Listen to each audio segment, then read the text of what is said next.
YouTubers. This is the ShallowCross Sports Network with the AA. We're bringing you another show. This is a Middle Tennessee State show, and we're just recapping what happened last week. I know they played last night. We're going to talk a little bit about that too. With that said, let's get right on into it.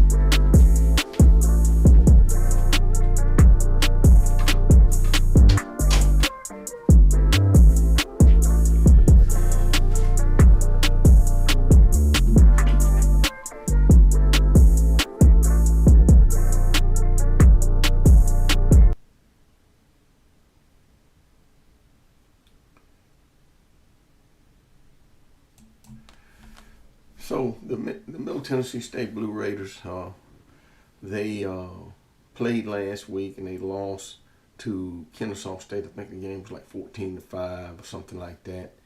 And they played a better game defensively than they've played over the few weeks. They still, they just still haven't been able to get it together on both sides of the ball. But they lost to Kennesaw State, and just give you a little bit of overview on what went on in that game. Just looking at some of the stats here from ESPN. Of course, Vitalo always has a pretty good game. He's a pretty good quarterback, and he was 27-41. I think he had one interception, 278 yards. And then Jay Middlebrook, he usually runs the ball pretty good. He's 20 carries, had 2 TDs, 109 yards. And of course, C. Lacey, the wide receiver, he's always a pretty good player too. He had 8 receptions for 96 yards. And of course, Pat Hughes, the linebacker, had 7 tackles. I think Middle Tennessee led the way with 460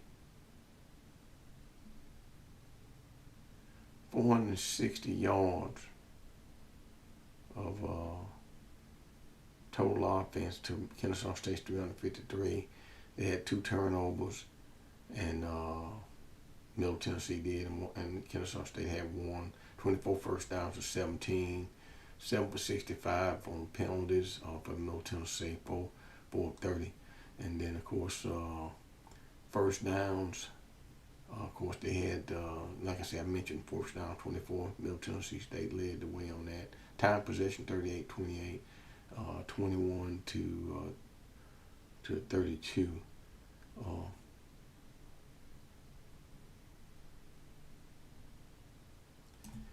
I don't know. I don't know what you can say about the Middle, what's going on with them and so forth.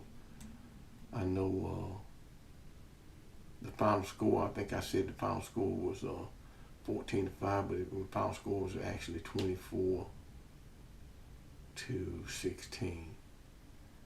And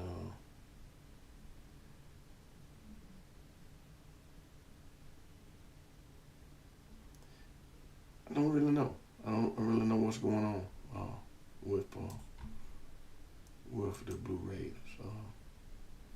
They've got a long ways to go. Got a good quarterback, but this is going to be his last year as a quarterback. I think he's a senior. And, of course, I don't know. I think Middlebrooks, the running back, he may be a senior also.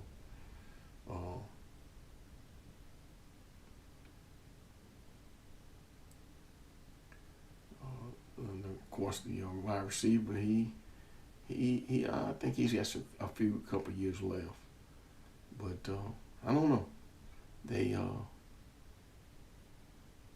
defensively, they played pretty good. They played well enough to win the ball game. Let's look at the turnovers. Of course, Vidiato had 1 interception he threw. They didn't have any fumbles other than, let's see. It looks like they lost a fumble. Lost 1 fumble.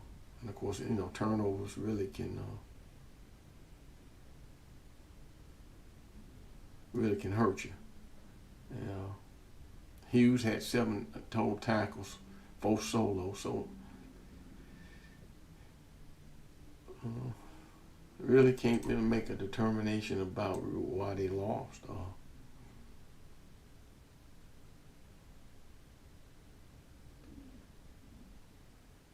They give up a lot of yards in the kicking game, so that can't really make a determination there about why they lost. But anyway, I think they played. They haven't had another game they played last night, but I'll do that in another. I'll probably do that this weekend once all the other games are played. But that with that said, Milton's doing a lot of things, to improve the facilities and to improve the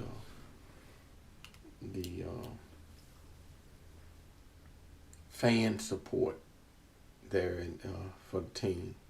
And I think they're still looking for the second win. I think they're 0-2 in Conference USA now. I think they're 0-3 in Conference USA.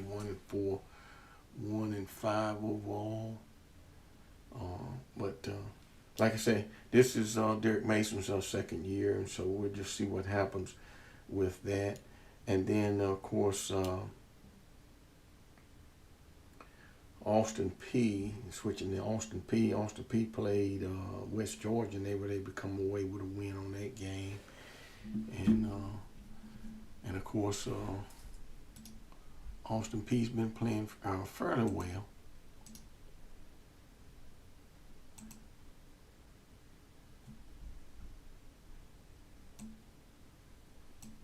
And let's see if we can pull up some stats on Austin P.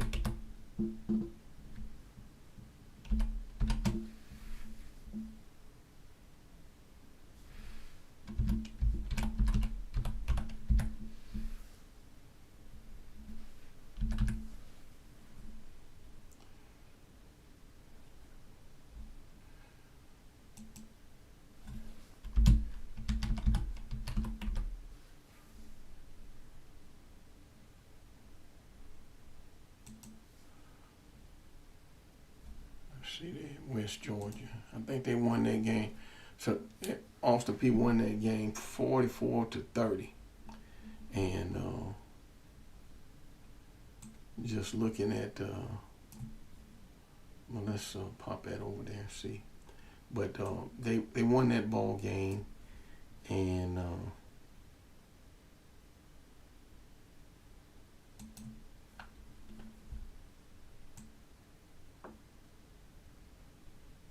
and just looking at it, West Georgia had quarterback threw for 132 yards. He was 11 17, 1 TD. Parson, the quarterback is real good for Austin P. 15-26, 3 TDs, 1 interception. Merle, running back, he had 18 carries for 100. Let's see, what looks like 1 TD, 74 yards. And Jay Bond for Austin P had 5 carries for 51 yards. So looks like Austin P won the yardage game and didn't give up a whole lot of yards. I see receiver JD's for West Georgia. He had 5 receptions for 99 yards. D. Hodge had 9 tackles for West Georgia, and they had 1 sack. Austin P had 1 sack, had 1 sack. And then, of course, they had M. Smith, a linebacker, had 8 tackles. Don't know how many of those were for loss. Austin P had 468 yards to West Georgia, University of West Georgia's 362.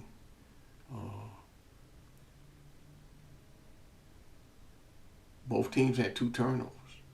And, of course, the first down was 23 for West Georgia and 18 for Austin P. 5 penalties for 45 yards. Austin P had a lot of penalties. 12 penalties for 96 yards. And then, of course, 5-14 third downs. Austin P won the third down conversion outlook, which was 7-13. And then, of course,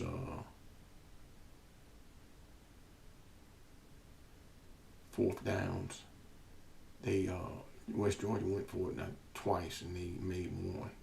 Austin P went for it once and didn't make it. But anyway, the time possession was won by Austin P also, 31 minutes and 31 seconds.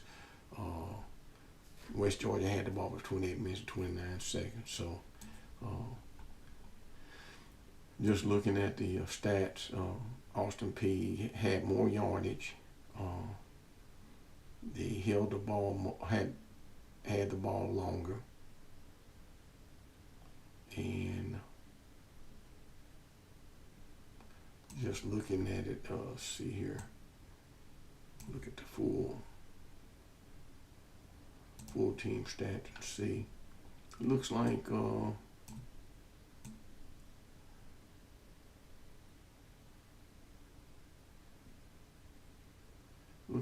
rushing, looks like Austin P and see the game was very even really. Austin P only had 132 yards rushing total, where West Georgia had 157. So it looks like Austin P won the game through the air basically. Both teams had almost the same amount of rushing yards. And of course, Austin P won that game through won it through the air, I guess. Just looking at the stats, but I think that's the 5th win for Austin P, I believe. I think that makes them either 4-2, and the score was 44 to 30. But Austin P is 4-2 now, 2-1 in the UAC. And then, of course, West Georgia has 5 losses. And, well, looks like they're 5-1 in the UAC with, and 2-1 also. So, 5-1 overall, 2-1 in the USC. So, they have a pretty good team. So, that was a big win for Austin P, beating them like that. Getting out front and beating them in the air, and then beating them for... There was a close game, though, still, when you really look at the stats. It was a close game. So, hats off to Austin P on that. And then, last but not least, let's see if we can find something on TSU.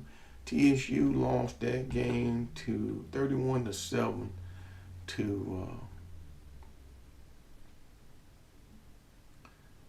Eastern Illinois, and that was I can't say it was a hard-fought game because I don't really know, but we're gonna see if we can look at some of the stats on TSU.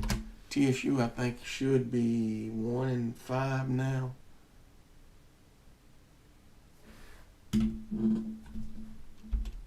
And they still having quarterback issues.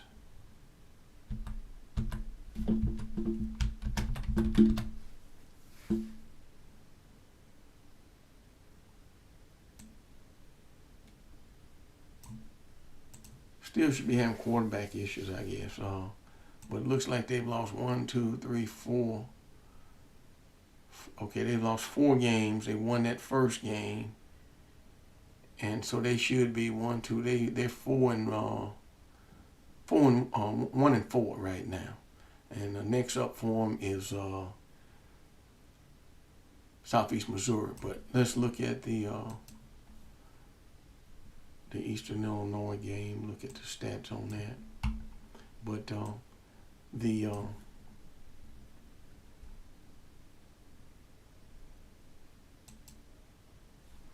but it looks like I said, Tennessee State lost that game 31-7. Looks like Eastern Illinois scored in the first quarter, then they scored 10 more points in the second quarter, so it was 17-0 at the half. And then, of course, Tennessee State only scored 1 touchdown, and that was in the fourth quarter. And Eastern Illinois scored another 14 points in the second half. But McNair, quarterback, he had 205 yards. He's 15-20, 1 TD.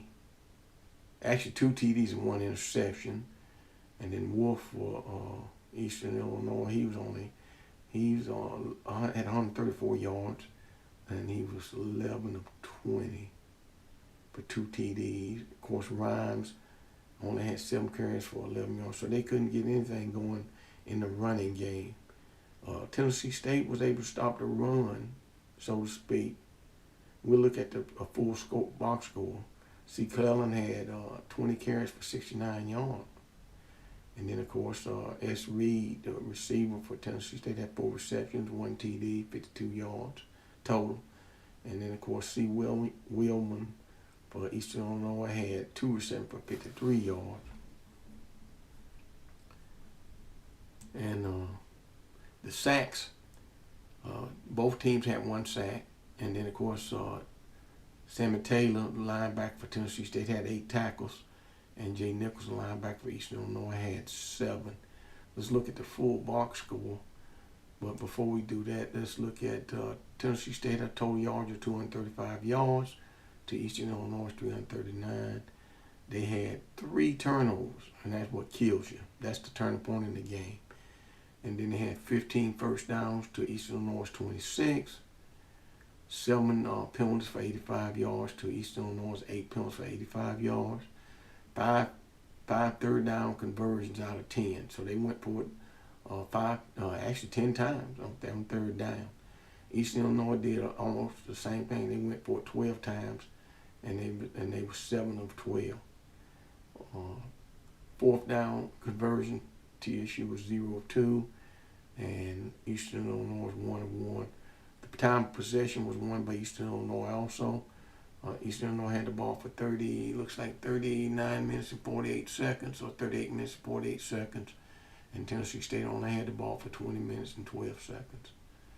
And looking at the full box score, we can determine some more things here about what went on in that game. I haven't watched that one on film to see how it was played, but it looks like Russian. It looks like they stopped the run.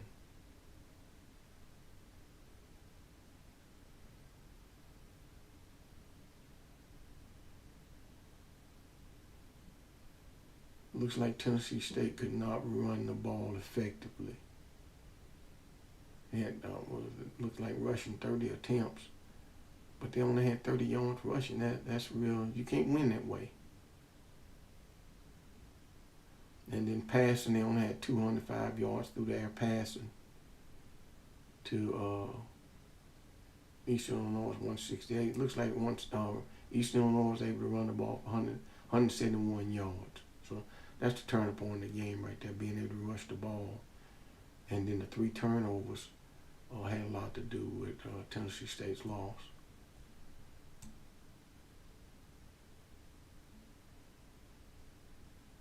But anyway, with that said, that's going to end this show.